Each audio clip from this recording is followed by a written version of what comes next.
how does the escalation in Jenin signify a shift in Israel's strategy within the West Bank? Well, the thank you, Hani, for having me first. The most recent escalation in Jenin, with the current ongoing raid over there carried out by the Israeli Army of Occupation, comes as an escalation of an existing conflict in the West Bank that started on the 11th of October 2023, a few days after the 7th of October.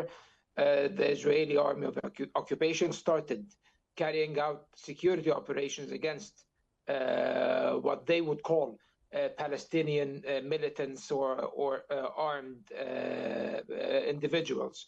And of course, the Israelis have used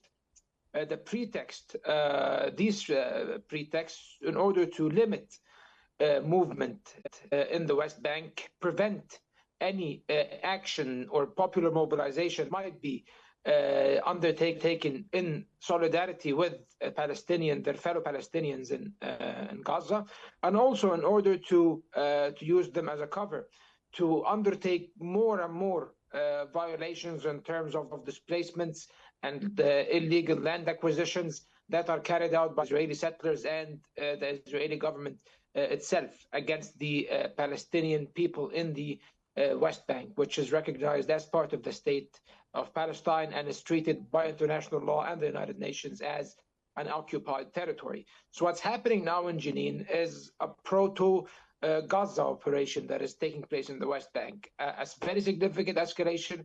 Its timing raises questions because it comes directly after the enforcement of, as you said, a very fragile ceasefire in the Gaza Strip. It seems that the Israelis were allowed to carry out this operation by the Trump administration as a compensation for their pause or temporary halt of the war in Gaza, and also for Netanyahu to keep his government intact without all of the ultra right-wing elements walking out of the government. Being fair, already walked out of the government.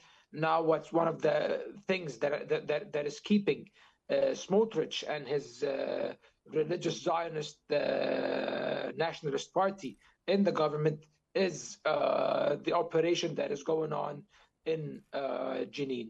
And of course, this operation could escalate substantially, which means that we might see a much larger conflict in the West Bank if the current rate of violence persists. Mm-hmm. And do you think, sir, that this crackdown in Jenin will impact the ceasefire in Gaza? Of course, it will have its ramifications and its effects on Gaza. It will only heighten the tensions because some of the people that are targeted in Jenin are members of Hamas in the West Bank and other resistance Palestinian factions that maintain a certain presence in several camps in the West Bank, like Jenin, like Tulkarm, like Balata, and also in the towns of Nablus and whatnot. However, so it might impact that directly, but I think that the dangers posed to the ceasefire in Gaza are not as much related to the developments going on in the West Bank as much as they are related to Israel's will to adhere and abide by the provisions of the ceasefire agreement, as we are seeing now in Gaza, with them today denying the residents of northern Gaza to return to their homes because under the pretext of the delay of the release of one of the Israeli detainees, Arbil, whatever, I can't remember her last name even.